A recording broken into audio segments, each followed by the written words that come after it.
Okay, ચાલો હવે આપણે આજે પાછા જોડાઈ ગયા છીએ, બરોબર છે. હવે રાસાયણિક સંતુલન આપણે જોવાનું છે. ગયા લેક્ચરમાં ઉષ્માગતિશાસ્ત્ર, ઓકે, ઉષ્માગતિશાસ્ત્ર જોયેલું હતું. આજેથી આપણે જે લેક્ચર છે એ રાસાયણિક સંતુલનના છે. હવે સંતુલન બે ભાગમાં વહેંચાયેલા હોય કુલ. એક રાસાયણિક સંતુલનની જો તમે લોકો ચર્ચા કરો તો બે ભાગમાં હશે. એક હશે કેમિકલ ઇક્વિલિબ્રિયમ અને એક હોય છે એ છે લિક્વિડ માટે, એટલે કે પ્રવાહી માટે, જે પેલા એસિડ બેઝ માટે આપણે કહીએ.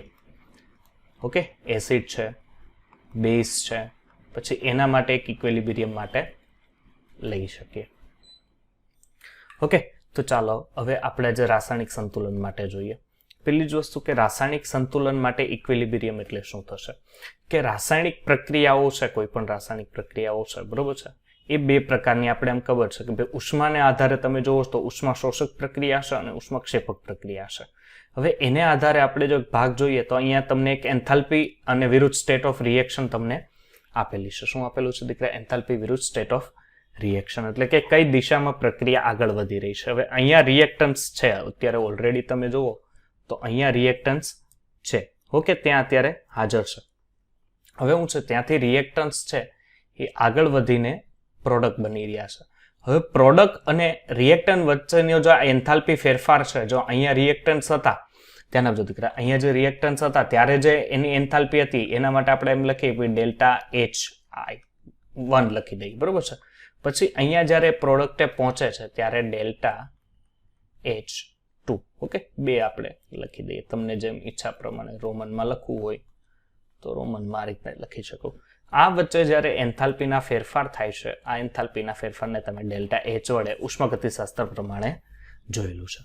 ઓકે, હવે એક વસ્તુ શું જોવાની કે ઉષ્મા શોષક પ્રક્રિયા છે, એનો મિનિંગ કે આ જો પ્રક્રિયા દરમિયાન ઉષ્માનું શોષણ થતું હશે એટલે પોઝિટિવ. મેં તમને પહેલા જ શીખવાડેલું છે ક્ષેરુની શોધ. ઓકે, આ માહિતી મેં તમને પહેલા જ આપેલી છે. ક્ષેરુની શોધ એટલે ક્ષેપક હોય તો ઋણ હોય અને શોષક હોય તો ધન હોય. તો ઓબ્વિયસલી ડેલ્ટા H નું મૂલ્ય અહીંયા ધ્યાન આપે છે. એટલે કે પ્રોડક્ટની એન્થાલ્પી છે એ રિએક્ટન્ટની એન્થાલ્પી કરતા કેવી હશે? વધારે હશે. ઓકે, ચાલો હવે જો આગળ પ્રક્રિયાની સ્થિરતા એ પ્રપોઝનલ ટુ નિપજની સ્થિરતા ઉપર આધાર રાખે. જેમ પ્રક્રિયકની સ્થિરતા વધારે હશે, નિપજની સ્થિરતા જેમ ઓછી હશે, એમ પ્રક્રિયામાં રહેલા બંધને તોડવા માટે તમારે ઉર્જા કેવી આપવી પડશે? વધારે આપવી પડે છે. ઓકે, ઉષ્મા શોષક પ્રક્રિયામાં પ્રાપ્ત થતી નિપજો ઉષ્મા શોષક સંયોજન તરીકે પણ તમે ઓળખી શકો છો. જો પ્રક્રિયામાં વધુ ઉષ્માનું શોષણ થાય તો પ્રાપ્ત થતી નિપજની સ્થિરતા અથવા પ્રક્રિયા કેવા થઈ જાય છે? વધારે સ્થાયી થઈ જાય. હવે તમારી પાસે ઉષ્મા શોષક પ્રક્રિયા છે એટલે એ લોકો શું કહે છે કે જો પ્રક્રિયામાં વધુ ઉષ્માનું શોષણ થાય, કોઈ પણ રાસાયણિક પ્રક્રિયા છે A થી B તરફ તમે જાઓ છો, બરોબર છે, A થી B તરફ જતા પ્રક્રિયામાં જો ઉષ્માનું શોષણ વધી જાય, ઉષ્માનું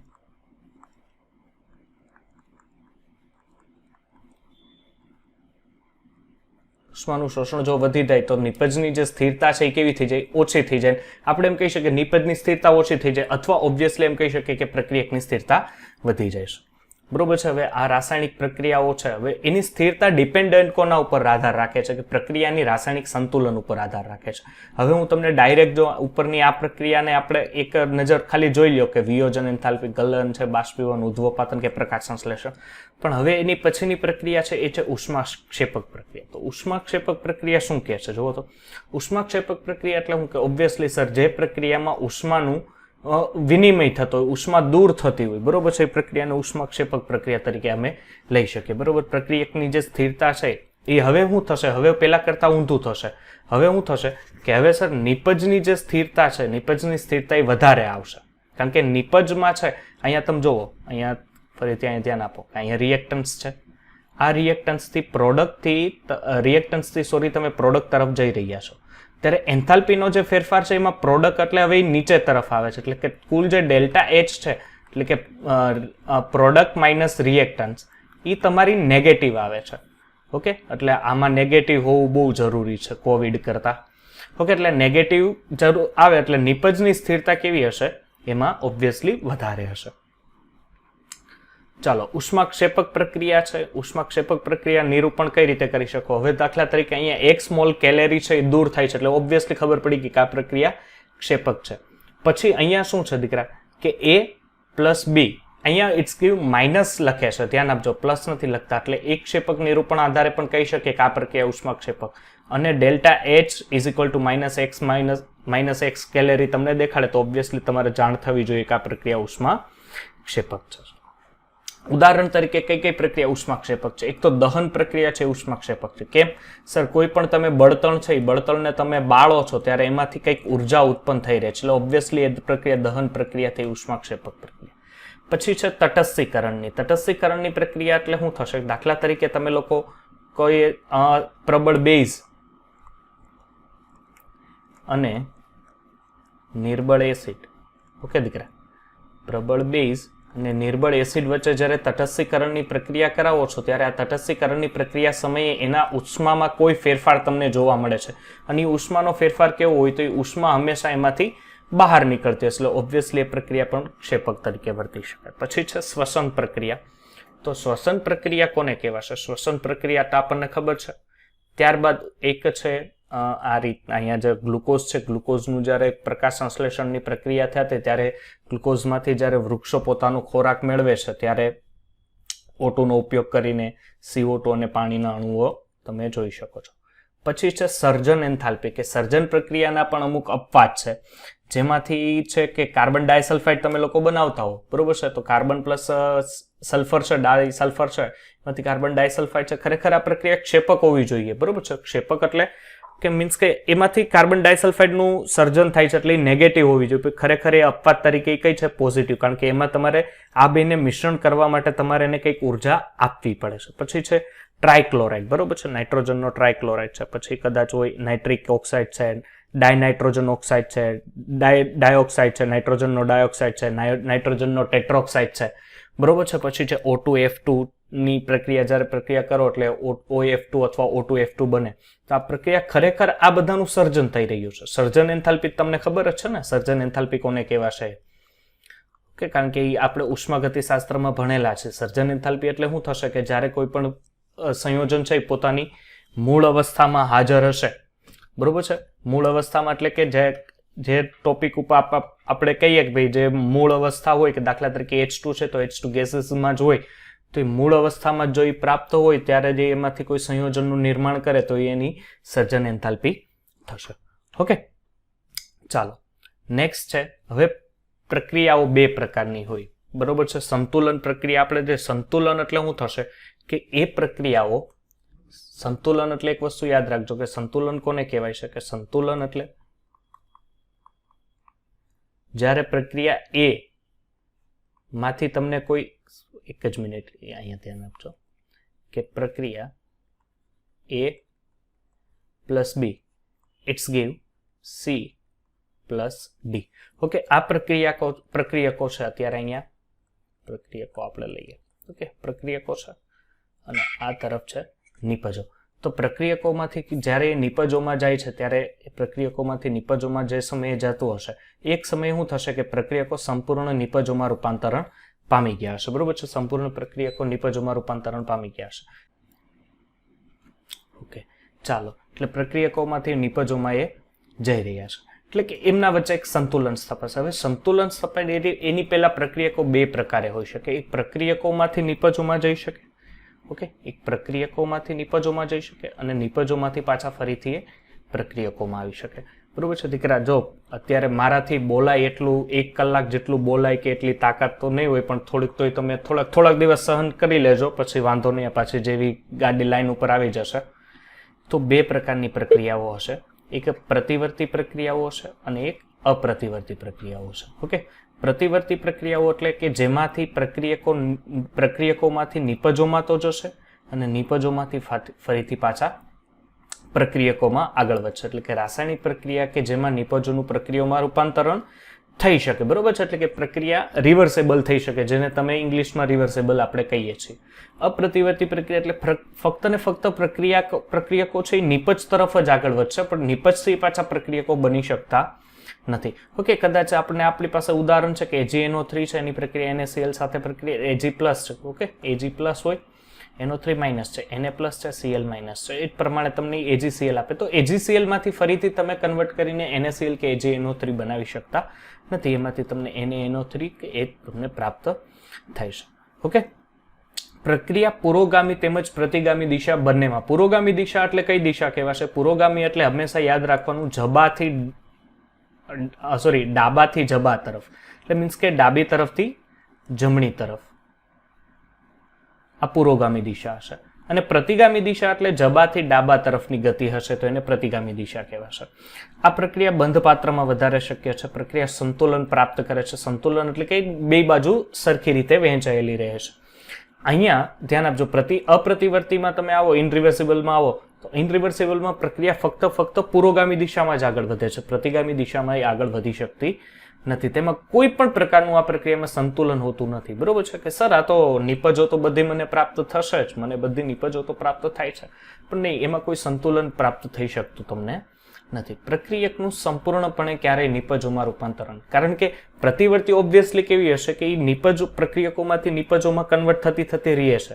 એટલે કે આપણે એમ ના કહી શકીએ કે જેટલા પ્રક્રિયકો છે એ બધા જ નિપજ બની ગયા, અથવા જેટલી નિપજ છે એ બધા જ પ્રક્રિયક બની ગયા. બરોબર છે, એવું આપણે કહી શકીએ નહીં. જો પ્રક્રિયાની દિશા વિશે જણાવેલ ન હોય ત્યારે તમને પુરોગામી દિશા જ લેવી. આ બે ગોલ્ડન કી પોઈન્ટ છે. જ્યારે સંતુલનના ચેપ્ટરના જ્યારે પ્રશ્ન આવે ત્યારે આપણે સૌથી વધારે અટવાઈએ ને એટલે અહીંયા જ અટવાય. જ્યારે તમને કોઈ પ્રક્રિયાની દિશા તમને આપેલી ન હોય, ભેજું ખોલીને સાંભળી લેજો, જ્યારે તમને કોઈ પ્રક્રિયાની દિશા આપેલી ન હોય ત્યારે તમારે સમજવાનું કે પ્રક્રિયા પુરોગામી દિશામાં જ છે.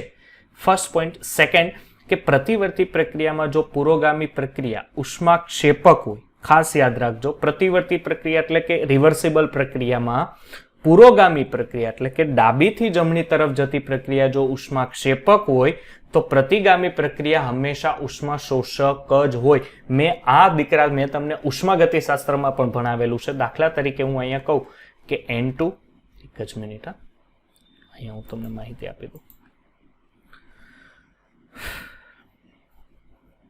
દાખલા તરીકે N2 plus H2 it's give 2 mol of NH3. Okay, અહીંયા સમીકરણ સંતુલિતકરણ જરૂર.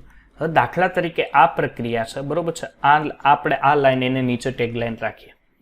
હવે એ પ્રક્રિયા માટે આની જે એન્થાલ્પી ફેરફાર છે, આ એન્થાલ્પી ફેરફાર દાખલા તરીકે -18 કિલો જૂલ પર મોલ છે. એટલે આ પ્રક્રિયાનો આ એન્થાલ્પી ફેરફાર થયો. મેં અહીંયા એક જ દિશામાં, જો દિશા આપેલી ન હોય તો તમારે શું સમજવાનું રહેશે કે પુરોગામી દિશા છે. ચાલો, ઓબ્વિયસલી હવે પ્રતિગામી જો દિશા હોય, પુરોગામી હોય તો ઉષ્માક્ષેપક હોય, ચાલો એ સમજા.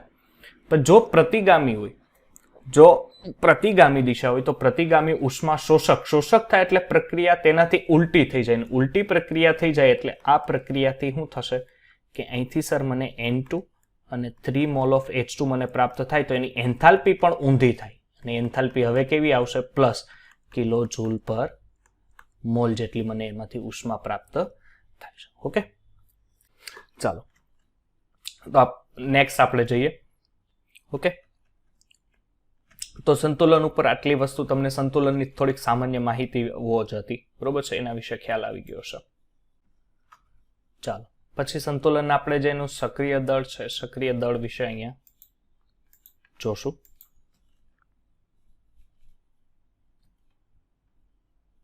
ને એના જે કેસી વચ્ચેના જે સંબંધ છે એના વિશેની માહિતી પણ મેળવી લેશું આપણે. ચાલો, સક્રિય દળ વિશેની માહિતી, સંતુલન અને તેના સક્રિય દળ વિશે. જો રાસાયણિક સંતુલન પ્રતિવર્તી પ્રક્રિયાનો ખૂબ મહત્વનો અને લાક્ષણિક ગુણધર્મ છે. હવે આપણને ખબર છે કે ફોરવર્ડ રિએક્શન અને બેકવર્ડ રિએક્શન, બરોબર છે, જેને તમે A+B ઇટ્સ ગીવ, એટલે અહીંયાથી શું બને છે C+D માં, જેમાં RF એટલે ફોરવર્ડ રિએક્શન એને તમે કહો છો, અને RB એટલે એને બેકવર્ડ રિએક્શન કહો છો. ઓકે, આ પ્રક્રિયા માટે એક વસ્તુ યાદ રાખજો કે સંતુલન અવસ્થાએ છે ને પુરોગામી પ્રક્રિયાનો દર અને પ્રતિગામી પ્રક્રિયાનો દર બંને સેમ થઈ જાય, બરોબર છે. જ્યારે સંતુલન પ્રક્રિયા થતી હશે ત્યારે પુરોગામી અને પ્રતિગામી બંને પ્રક્રિયાનો દર સમાન થાય. હવે અહીંથી આપણે અહીંયા આ પોઈન્ટ ઉપર જોઈએ. ઓકે, ચાલો હવે આ પ્રતિગામી પ્રક્રિયા માટેનો વેગ છે. આ કેના માટે છે? પ્રતિગામી પ્રક્રિયાનો વેગ. અને આ એ પ્રમાણે આપણે જો અહીંથી લઈએ તો આ પુરોગામી પ્રક્રિયાનો વેગ, બરોબર છે. પ્રતિગામી અને પુરોગામી પ્રક્રિયાના વેગ ઉપર આધારિત હોય છે. એટલે એક પોઈન્ટ ઉપર શું થશે ખબર છે કે બંને અસર પ્રક્રિયા છે એ સિમિલર જતી જશે, બરોબર છે. એક સીધા ભાગમાં એ જોવા મળે છે. પ્રક્રિયકો અને નિપજોની સાંદ્રતા સમય સાથે બદલાતી નથી. ધ્યાન આપજો, પ્રક્રિયાની અને નિપજોની સાંદ્રતા સમય સાથે એમાં કોઈ ફેરફાર થઈ શકતો નથી. ઓકે, ચાલો નીચેની અમુક લાક્ષણિકતાઓ છે. એક એક આપણે લાક્ષણિકતા જોઈ કે રાસાયણિક સંતુલન એક ગતિશીલ સ્વભાવ ધરાવે છે. ઓકે, દાખલા તરીકે પ્રક્રિયા બંધ થયેલી દેખાતી હોવા છતાં પણ ઘણીવાર ખરેખર બંને દિશામાં સમાન ઝડપે જતી હોય, બરોબર છે. એક રાસાયણિક સંતુલન એ છે એ ગતિશીલ છે. એટલે કેવું લાગે ખબર છે કે ભાઈ પ્રક્રિયા બંધ થઈ ગઈ છે પણ ખરેખર એ આગળ પણ વધતી હોય અને ખરેખર એ પાછળ પણ વધતી હોય, બરોબર છે. એટલે એક તમને એવો આભાસ થશે કે પ્રક્રિયા ખરેખર બંધ થઈ ગઈ છે પણ પ્રક્રિયા બંધ થયેલી હોતી નથી. રાસાયણિક સંતુલન એ બંને બાજુએથી પ્રાપ્ત કરી શકાય છે, બરોબર છે. એવું ન કહી શકે કે પુરોગામીથી જ તમે પ્રાપ્ત કર્યું. પુરોગામી અને પ્રતિગામી બંને દિશામાંથી તમે રાસાયણિક સંતુલન છે એ પ્રાપ્ત કરી શકો છો. ઉદ્દીપકની હાજરીથી સંતુલન પર કોઈ અસર થતી નથી. માત્ર ઉદ્દીપક એ ઝડપથી સંતુલન પ્રાપ્ત કરવા માટે તેને મદદ કરે છે, બરોબર છે. એક વસ્તુ સીધી યાદ રાખજો કે ઉદ્દીપકની હાજરીથી સંતુલન ઉપર કોઈ ફેરફાર નથી થતો. ઉદ્દીપકનું કામ જ શું હોય છે કે ફક્ત એ સંતુલન જે પ્રાપ્ત કરવા માટેનું જે એની ઝડપ છે એ ઝડપને વધારે છે. બીજું એના ઉપર કોઈ એ અસર કરતું નથી. પ્રણાલીના માપી શકાય તેવા ગુણધર્મ જેવા કે તાપમાન છે, સાંદ્રતા, રંગ, ઘનતા વગેરેમાં રાસાયણિક સંતુલન અવસ્થામાં સમયે કોઈ પણ ફેરફાર કરી શકતા નથી, બરોબર છે. ચાલુમાં એના ઉપર કોઈ અસર થઈ શકતી નથી. સમાંગ સંતુલન એટલે એવું સંતુલન, જો બે પ્રકારના સંતુલન હોય, સમાંગ સંતુલન અને વિસમાંગ સંતુલન. સમાંગ સંતુલન એટલે એવું સંતુલન જેમાં પ્રક્રિયકો અને નિપજો સમાન અવસ્થામાં હોય. ઓકે, દાખલા તરીકે હવે મારી પાસે છે એસિટિક એસિડ હોય કે પાણી હોય કે અહીંયા તમે બધું જોઈ શકો છો, બરોબર છે. એસિટિક એસિડ છે, આલ્કોહોલ છે, આ બધું અત્યારે લિક્વિડ ફોર્મમાં છે. લિક્વિડ ફોર્મમાં છે એનો મિનિંગ શું થશે કે બધાની અવસ્થા છે એ એક જ અવસ્થા થઈ છે, બરોબર છે. અને એક જ અવસ્થા હોવાથી એને સમાંગ સંતુલન કહેવાશે. જ્યારે વિસમાંગ સંતુલન એટલે કે જેમાં નિપજ હોય, પ્રક્રિયકો હોય કે ઉદ્દીપકો હોય, એ બધાની કલા કેવી હોય, જુદી જુદી હોય. હવે અહીંયા તમે જુઓ ઝિંક સોલિડ છે, બરોબર છે, એ ઘન અવસ્થામાં છે. અહીંયા તમે લેશો તો કાર્બન ડાયોક્સાઇડ છે એ ગેસીસમાં છે, બરોબર છે, વાયુ અવસ્થામાં છે.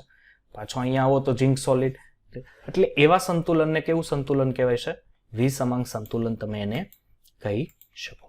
ઓકે, ચાલો હવે જો સક્રિય દળના જથ્થાને આધારે કેપી કેસી વચ્ચેના સંબંધ અને કેસી વચ્ચેનું જે સૂત્ર છે એ સૂત્ર કઈ રીતે આવ્યું એના વિશે થોડીક માહિતી.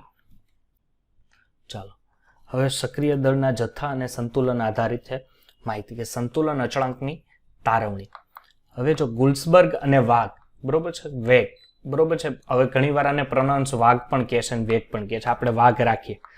સંતુલન અચળાંકની તારવણી કરેલી. એને શું કરેલું કે પ્રતિવર્તી સમાંગ રાસાયણિક પ્રક્રિયાને ધ્યાનમાં લેતા કે જે નિશ્ચિત તાપમાને સંતુલન અવસ્થા પ્રાપ્ત કરે છે. ઓકે, એટલે m1 into a plus m2 into b, it's give n1 into c plus n2 into d.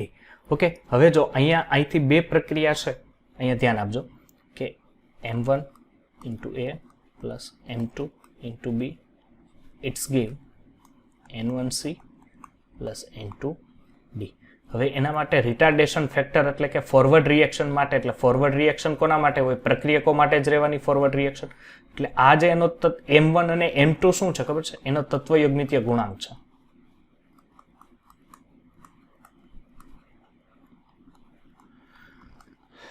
Okay, એના તત્વયોગમિતીય ગુણાંક છે. હવે તત્વયોગમિતીય ગુણાંક છે એના ઉપર આધાર એટલે આપણે એને m1 આપી દઈએ, b છે એને m2 આપી દઈએ. એ પ્રમાણે બેકવર્ડ રિએક્શન માટે તો c માટે લઈ લઈએ, તો backward reaction of proportional to c raise to n1 into d raise to n2.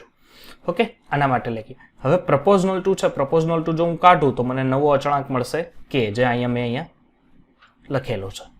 Okay, કેફ રિએક્શન ઓફ M1 બી રિએક્શન ઓફ M2. એ જ પ્રમાણે બેકવર્ડ રિએક્શન માટે એટલે RB is equal to KB to C raise to N1 D raise to N2. Okay, મેં અહીંયા માહિતી આપેલી જ છે એટલે હું તમને વધારે એમાં માહિતી અંદર નથી લઈ જવા માંગતો. જ્યાં KF અને KB અનુક્રમે શું છે, પુરોગામી અને પ્રતિગામી પ્રક્રિયાનો દર અને એના વેગ અચળાંકો છે. બરોબર છે, એના દર અને વેગ અચળાંકો દર્શાવે છે. એટલે અહીંયા બેને સરખાવી દો, RF અને RB ને બેને સરખાવી દો. ઓકે, એટલે શું થશે જો તો RF અને RB બંનેને આપણે સરખાવીએ. અહીંયા આવી જાઓ પાછા, RF અને RB ને સરખાવે એટલે KF ના છેદમાં KB ને આપણે કુલ સંતુલન અચળાંક KC આપી દઈએ. બરોબર છે, અહીંયા જો માહિતી આપેલી છે કે KC is equal two KF ના છેદમાં KB. તો C રેસ ટુ N1 થશે into D raise to N2 upon A raise to M1 અને B રેસ ટુ M2. કુલ આને સંતુલન અચળાંક એટલે આને તમે સંતુલન અચળાંક KC માટેનું સૂત્ર અહીંયા લખી શકો કે નિપજની સાંદ્રતા ના છેદમાં પ્રક્રિયકની સાંદ્રતા. ઓકે, ત્યાં તમે શું લખી શકો દીકરા, નિપજની સાંદ્રતાના છેદમાં પ્રક્રિયકની સાંદ્રતા લખી શકો. ઓકે, એટલે અથવા બીજું તમે એનું સૂત્ર મારવું હોય તો નિશાના છેદમાં પસા. ઓકે, નિશાના છેદમાં પસાનું સૂત્ર મૂકી શકો. હવે તમે કોઈ પણ લાંબુ ગમે એવડું મૂકવું હોય, અહીંયા જો અહીંયા તમને કેમ આપેલું છે કે ભાઈ A plus B plus C it's give M plus N plus O. બરોબર છે, એ જ માહિતી સેમ છે જેમ નિપજના સાંદ્રતાના છેદમાં પ્રક્રિયકની સાંદ્રતા. બરોબર છે, આ સૂત્ર વધારે આપણે કઈ રીતે આવ્યું આપણે કઈ લખવાનું લેવા દેવા નથી, આપણે સૂત્ર ઇમ્પ્લિમેન્ટ ક્યાં કરશું, બરોબર છે, મૂકશું ક્યાં સૂત્ર એના ઉપર આપણે વધારે જોવાનું રહીએ. પછી K ના બે અલગ અલગ ચલો હોય, એક KC હોય અને એક હોય KP. KC કોના ઉપર આધાર રાખે, સાંદ્રતા ઉપર હોય તો KC આધાર રાખે, અને KP કોના ઉપર આધાર રાખે તો દબાણ ઉપર. દબાણ ઉપર આધાર રાખે એનું મિનિંગ શું થશે કે જે દબાણ આધારિત જે પણ કોઈ માહિતી હશે તો એના વિશે કંઈ પણ માહિતી લેવી હોય તો એ KP આધારિત રહેશે. તો KP અને KC વચ્ચેનો સંબંધ પણ આપણે લઈ લઈએ. બરોબર છે, પછી એના જે દાખલા છે એ દાખલા વિશે માહિતી. ચાલો, KP અને KC વચ્ચેનો સંબંધ. હવે અહીંયા સુધી તો કોઈ ડાઉટ નથી સર, KC સુધી તો અમને યાદ છે. KP એટલે શું થશે, KP એટલે તમારે શું થાય, દાખલા તરીકે તમે આ જ સેમ વસ્તુ રાખજો પણ અહીંયા ખાલી એક યાદ રાખવાનું કે આ બધું ગેસીસમાં છે. બરોબર છે, KP વાળું સૂત્ર તમે ક્યારે મૂકી શકો કે જ્યારે તમે ગેસીસમાં હશે તો જ, કારણ કે દબાણ સાથેનો સંબંધ જો PV is equal two NRT વાળો તમારે દબાણ સાથેનો સંબંધ મૂકવો હોય તો વાયુ હોવું તો જરૂરી છે. બરોબર છે, વાયુ હોવું તો કમ્પલસરી છે, એટલે એના માટે તો તમારે મૂકવું પડશે. ઓકે, તો PV is equal two NRT તમે જો અહીંયા મૂકો, ઓકે, તો અહીંયા ધ્યાન આપજો કે PV is equal two NRT મૂકો તો P ને કરતા બનાવો તો N/V. N/V એટલે શું થશે, સક્રિય દળ, અને એને મોલર સાંદ્રતા તમે કહી શકો તો કોની મોલર સાંદ્રતા લેવી પડે તો સર જે જેટલા ABCD છે બધાની મોલર સાંદ્રતા લઈ લઈએ. ઓકે, તો એક વસ્તુ અહીંયા યાદ રાખજો, A plus B it's give C plus D. Okay, એને તમે શું કીધું સર, M1 કીધું, આને M2 કીધું, આને N1 કીધું અને આને N2 કીધું. ઓકે, મૂકો પ્રેશર ઓફ A. તો આના માટે A માટે લઈએ તો એના માટે લઈએ તો RT. ઓકે, એ જ પ્રમાણે હવે લેજો પ્રેશર ઓફ B માટે RT is equal two pressure of C RT pressure of D RT. Okay, આ બધી વેલ્યુએશન જેટલી વેલ્યુએશન છે એ બધીને પુટ ડાઉન કરો KP ના સૂત્રમાં. બરોબર છે, KP નું સૂત્ર શું એટલે નિપજના છેદના પ્રક્રિયકો. તો નિપજોને છેદમાં પ્રક્રિયા એટલે નિપજો એટલે C પ્લસ D એટલે C વાળું મૂકવું પડશે. તો C એના માટે C માટે શું હતું સર, N1 હતું અને RT હતું, તો RT માટે પણ લખી દે કારણ કે એને પણ N1 મળશે ઇન્ટુ એ પ્રમાણે ડી N2 RT N2 ના છેદમાં એ માટે તો M1 તો RT ને M1 મળે ઇન્ટુ બી M2 તો સર RT ને પણ M2 મળે, હા મળે જ. ઓકે, હવે તમે એક વસ્તુ કોમન તમે જુઓ તો આમાં બેમાં RT કોમન છે, તો RT કોમન C⁴N1 કોમન કાઢી લો, D⁴N2 કોમન નીકળે, N2 और RT છે એ કોમન અહીંથી નીકળશે ને RT ઉપર થશે N1 પ્લસ N2 એ જ પ્રમાણે છેદમાં A⁴M1 અપોન B⁴M2 એના છેદમાંથી RT છે, બેમાં RT કોમન છે તો RT કોમન ના કાઢો અને ઉપર વધશે M1 પ્લસ M2. ઓકે, હવે M1 પ્લસ M2 કુલ અહીંયા વધેલું છે.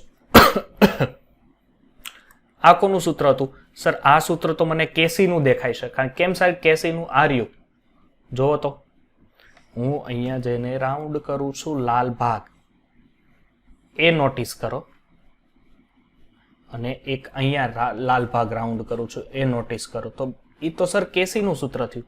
ધેટ મીન્સ અહીંથી હું લખી શકું KP = KC into RT N1 plus N2 minus M1 plus M2 અને આ જે સૂત્ર છે એને હું હવે કહી શકું KP = KC into RT delta NG.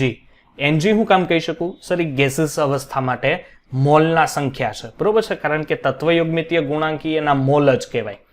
આપણને તમને આઈડિયા હોવો જોઈએ કે તત્વયોગમિતીય ગુણાંક છે એને તમે મોલ કહી શકો. ઓકે, એટલે ડેલ્ટા NG એટલે KP = KC into delta RT NG માટે તમે એક આ સૂત્ર સાબિતી મેળવી છે. ઓકે, ચાલો હવે અમુક એની માહિતી છે અને આ માહિતી આવડવી ખૂબ જરૂરી છે. કઈ રીતે છે? ઓકે, ચાલો KC અને KP માટેની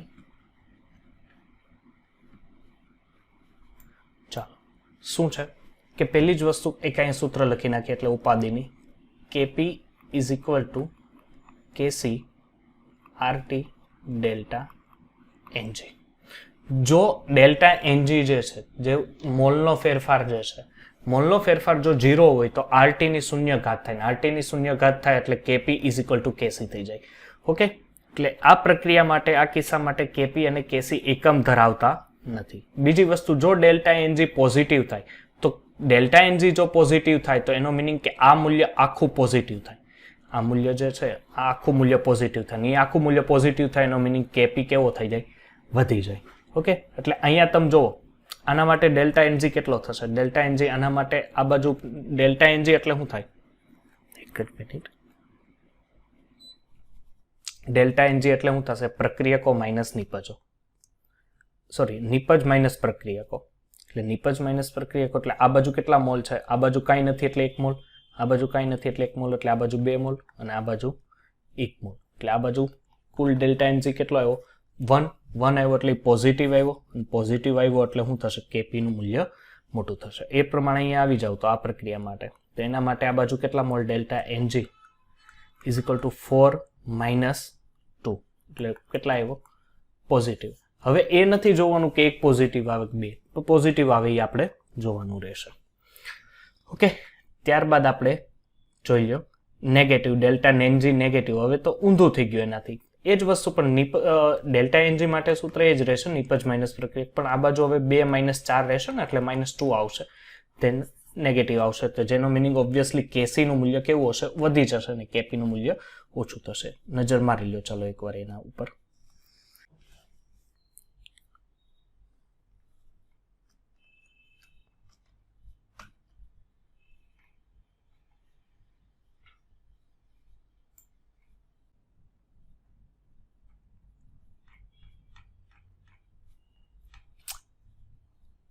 ઓકે ઓકે, ચાલો જોઈ લીધું છે હવે. ઓકે, ચાલો તો હવે એના બીજા ખાસ મુદ્દા ઉપર જુઓ, ખાસ કે T = 1/r હોય તો શું થશે? કે T જો તાપમાન છે, બરોબર છે, આપણી પાસે સૂત્ર હતું KP = KC R into T. T લોકો શું કહે છે કે 1/r હોય તો શું થાય? તો અહીંયા લખીએ 1/r હોય તો શું થાય છે જોઈએ. ઉપર ડેલ્ટા એનજી એમ રાખી દઈએ. આર કેન્સલ થશે, આર કેન્સલ થશે એટલે obviously sir KP is equal to KC રહેશે અને ડેલ્ટા એનજી છે 1 delta n g. That means KP is equal to KC. અને એના માટે ડેલ્ટા એનજીનું કોઈ પણ મૂલ્ય હોઈ શકે. ઓકે, એવું કમ્પલસરી નથી કે માઇનસ હોઈ શકે, પ્લસ હોઈ શકે, પણ એના બધા માટે કેપી ઇઝ ઇક્વલ ટુ કેસી થશે. ઓકે, ચાલો કેની ઉપયોગિતા શું છે? કે કેની ઉપયોગિતા એટલે કે પ્રક્રિયકો અને નિપજોની સ્થિરતા. ઓકે, પ્રક્રિયકો અને નિપજોની સ્થિરતા. પ્રક્રિયકની સ્થિરતા વધે છે જ્યારે કેની કિંમત શું થાય છે? ઘટે છે. અને નિપજની સ્થિરતા વધે છે જ્યારે કેની કિંમત શું થાય છે? વધે છે. ઓકે, ચાલો ધ્યાન આપજો કે પ્રક્રિયકની સ્થિરતા વધી જાય જ્યારે જેમ કેનું મૂલ્ય વધે, કેનું મૂલ્ય જેમ વધે તેમ નિપજ છે એ વધે. બરોબર છે? કેનું મૂલ્ય જેમ વધશે નિપજમાં વધારો જોવા મળશે. અને જેમ કેનું મૂલ્ય ઘટશે એટલે કે પ્રપોઝનલ ટુ પ્રક્રિયકો તરીકે વર્ણવી શકાય છે. હવે બે તમને રાસાયણિક પ્રક્રિયા આપેલી છે, એમાં બે માટે K1 અને K2 આપેલો છે. એટલે એક વસ્તુ તમે જોશો, ઉપરની પ્રક્રિયાનો K1 વધારે છે, નીચેની પ્રક્રિયા માટે K2 કેવો છે? ઓછો છે. એટલે ઓબ્વિયસલી એ પ્રક્રિયામાંથી સૌથી વધુ કઈ સ્થાયી હશે? તો જેનો સંતુલન અચળાંક વધારે હોય. ધ્યાન આપજો, જેનો સંતુલન અચળાંક વધારે હશે એના માટે એ પ્રક્રિયા કેવા હશે? સ્થાયી હોય છે. તો એના માટે હવે તમારે બીજો કેસી લેવો પડે, કારણ કે એકને એક કેસી માટે તો તમને આ માહિતી મળી ગઈ. ચાલો અહીંયા સર અમે કેસી કેટલાક લેવાના? હમણાં કેસી અને કેપી વચ્ચે તો એ તો તમે દીકરા કેસી અને કેપી વચ્ચેની માહિતી મેળવેલી. હવે તમે દાખલા તરીકે એક જ કોઈ રાસાયણિક પ્રક્રિયા હોય અને એક જ રાસાયણિક પ્રક્રિયા માટે બે જુદા જુદા સંતુલન અચળાંક હોય, તો બે જુદા જુદા સંતુલન અચળાંક માટે પણ માહિતી તમારે મેળવવી પડે. ઓકે, ચાલો હવે આપણે અહીંયા જોઈ લો. હવે એક કરતાં વધારે સંતુલન. હવે પ્રક્રિયાની વર્ણનની આપણે રીત જોઈએ. હવે આપણને ખબર છે કે ભાઈ આ કેસી અને કેપી વચ્ચેનો સર આ સંતુલન અચળાંક પહેલા માટે આ માહિતી મળે. હવે આ પ્રક્રિયાને હું ઊંધી કરું છું, પ્રક્રિયાને ઉલટી કરું છું. ઉલટી કરું છું એટલે શું થશે કે હવે જે નવો સંતુલન અચળાંક છે એ 1/કેસી થઈ ગયો. એ શું થઈ ગયો? 1/કેસી, કારણ કે કેસી ડેશ કહેવાશે. ઓકે, નવા સંતુલન અચળાંકને શું કહેવાશે? કેસી. એટલે કે જો આવી રીતના બે જુદી જુદી પ્રક્રિયાને જ્યારે હું ઊંધી કરી નાખું, તો ઊંધી કરો ત્યારે પણ પ્રક્રિયાનો જે સંતુલન અચળાંક છે એ સંતુલન અચળાંકમાં કંઈક ફેરફાર જોવા મળે છે. ઓકે, ચાલો પ્રક્રિયાની તત્વયોગમિતિ. તત્વયોગમિતિ એટલે હું ફરીથી અહીંયા તમને એક પાછું રિવાઇઝ કરાવી દેવા માંગુ છું કે તત્વયોગમિતિ એટલે શું થશે કે એનો જે મોલ જે છે, બરોબર છે, જો અહીંયા તમે અહીંયા લખેલું છે NO2 છે, NO2 ની આગળની સંખ્યા તમને કેટલી દેખાય છે? સર 2 દેખાય છે. તો 2 એનો તત્વયોગમિતિ ગુણાંક છે. તત્વયોગમિતિ ગુણાંક હંમેશા એની ઘાત ઉપર જાય છે. ઓકે, જો પ્રક્રિયા 1 ને 2 વડે ભાગવામાં આવે તો શું કરે? હવે 1 ને 2 વડે ભાગો એટલે અહીંયા 2 કેન્સલ થઈ જાય એટલે 1 વધે, ને અહીંયા 2 વડે ભાગો એટલે 1/2 રહે.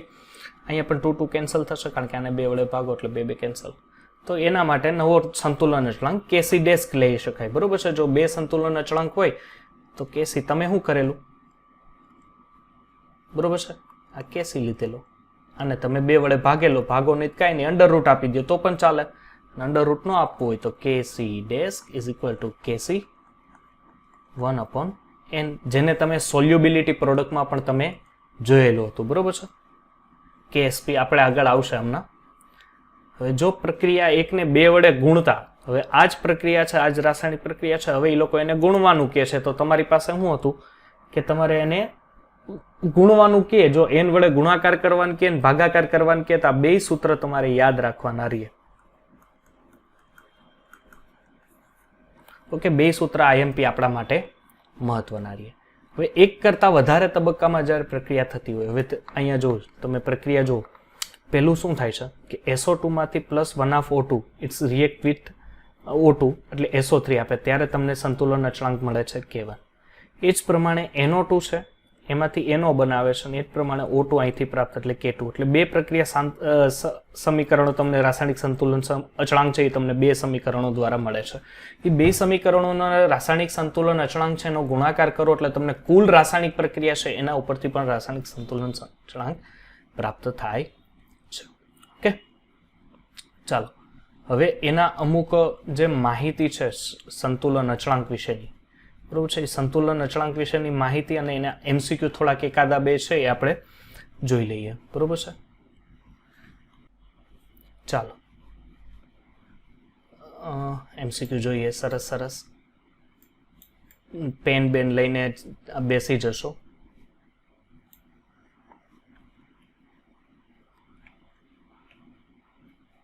જોઈએ કેવા સરસ MCQ છે અને તમને કેવા આવડે છે, કારણ કે આપણે પાછી લયમાં આવવાનું છે. મારે પણ આવવાનું છે અને થોડુંક તમારે પણ આવવાનું છે લયમાં. ચાલો, KP શું હશે આ પ્રક્રિયા માટે? અને હવે તમને તો મારે ના શીખવાડવું પડે કારણ કે તમે હવે રંગીલા રાજા થઈ ગયા છો બધાય.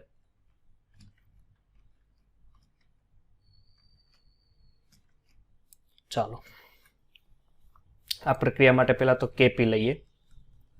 KP નું સૂત્ર મૂકીએ. KP નું સૂત્ર શું થશે? ઓબ્વિયસલી સર નિપજની સાંદ્રતાના છેદમાં પ્રક્રિયકની સાંદ્રતા, એટલે નિપજની સાંદ્રતા અહીંયા 2 મોલ ઓફ CO છે એટલે CO સ્ક્વેર કરવો પડશે ડિવાઈડ બાય, કારણ કે સોલિડ તો રહેશે નહીં. ઓકે, ચાલો વૈભવ, સરસ, કારણ કે અહીંયા છેદમાં CO2. ઓકે, એટલે એના માટે આપણે યસ વૈભવની શું કે છે, જીલ પણ કે છે, બરોબર છે. 8 આન્સર આવશે. કઈ રીતે 8 આવશે? ચાલો, CO2 એટલે 4, અહીંયા ડિવાઈડ બાય 2 રહેશે. ઓકે ઓકે, એટલે 8 આન્સર રહેશે. ચાલો નેક્સ્ટ.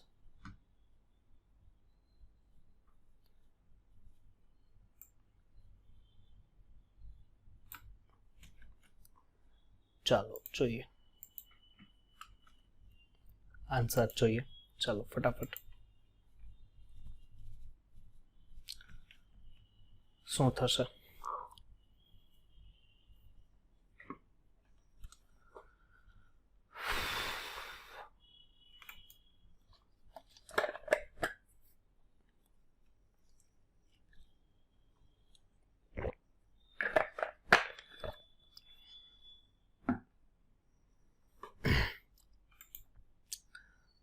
ચાલો શું આન્સર થશે આનો?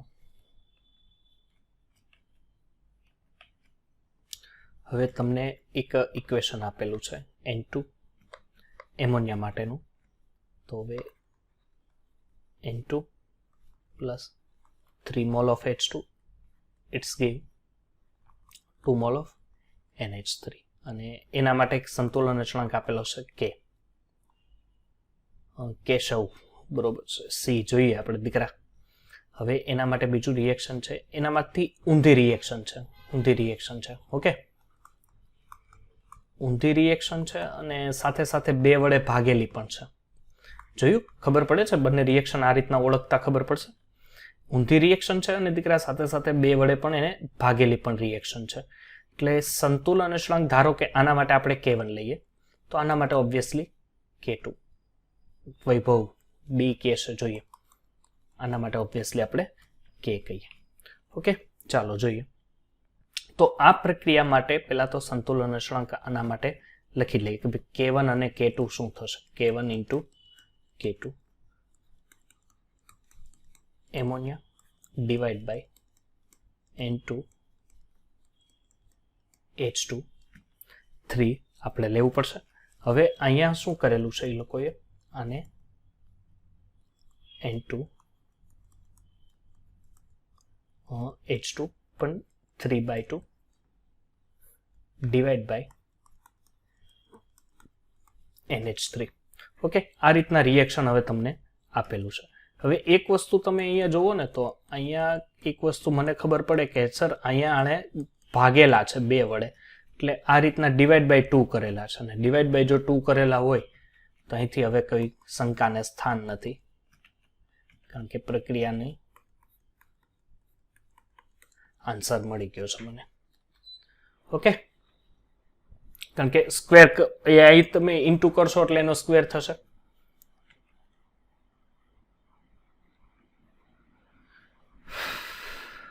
ચાલો નેક્સ્ટ આપણે જોઈએ સરસ ક્વેશ્ચન.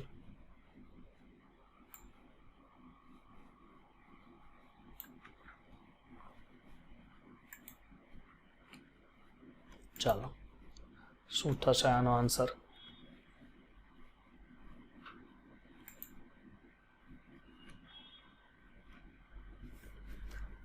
HI છે, 1 mol HI છે. It's give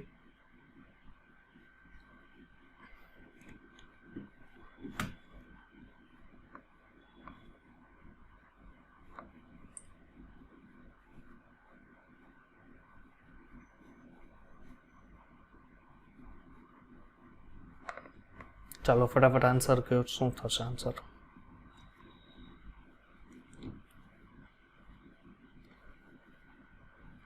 yes, C.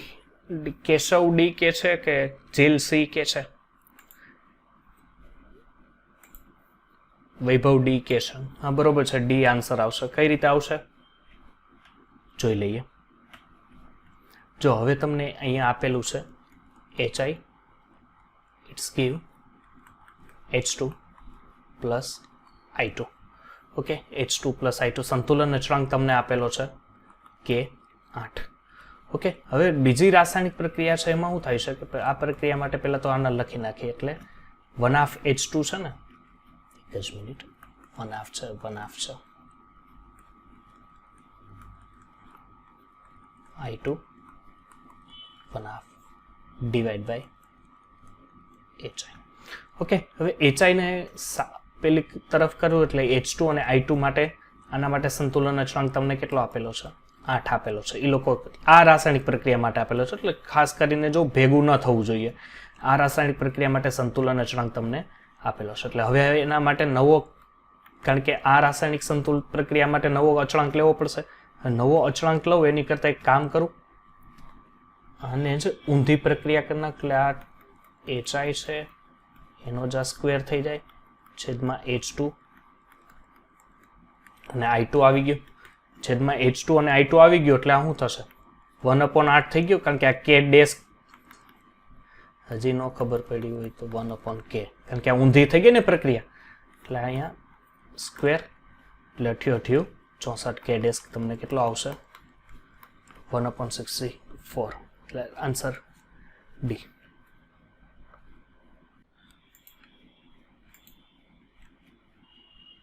શું થશે આનો આન્સર? આનો આન્સર આપવાનો છે તમારે.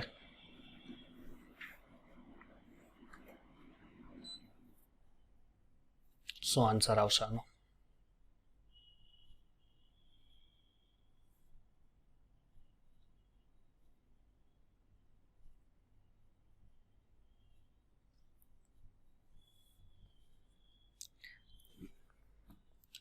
H2A એસિડ માટેના પ્રથમ અને દ્વિતીય વિયોજન અચળાંક અનુક્રમે તમને લોકોને આપી દીધા છે. ઓકે, વિયોજન અચળાંક તમને આપી દીધા છે, એટલે K1 અને K2 તમને આપ્યા છે. ઓકે, બંને પ્રક્રિયા માટે. તો બંને પ્રક્રિયા માટે K1 અને K2 મળીને સાથે ભેગા કરીને કંઈક એમાં જોરદાર માહિતી મેળવો. ચાલો તો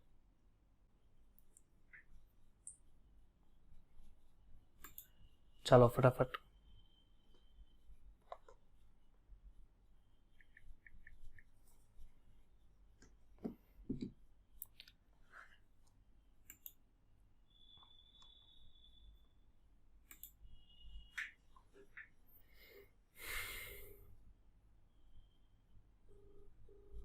ચાલો દીકરા, આજે તમારો આન્સર નો આવ્યો. હવે જો તમારી પાસે બે રિએક્શન છે, એક જ મિનિટ.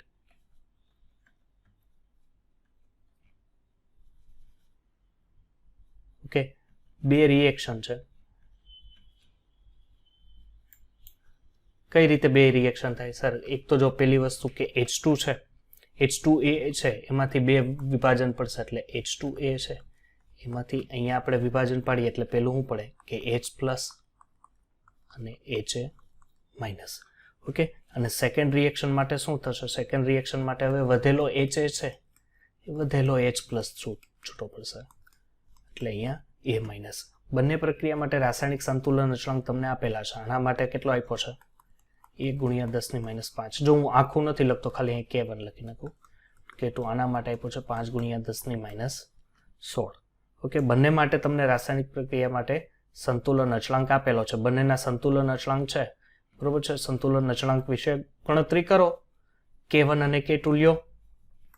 K = K1 × K2. બંનેના આ લખો, નિપજના છેદમાં પ્રક્રિયક, નિપજના છેદમાં પ્રક્રિયક.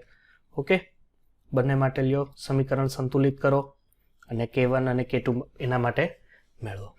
ઓકે.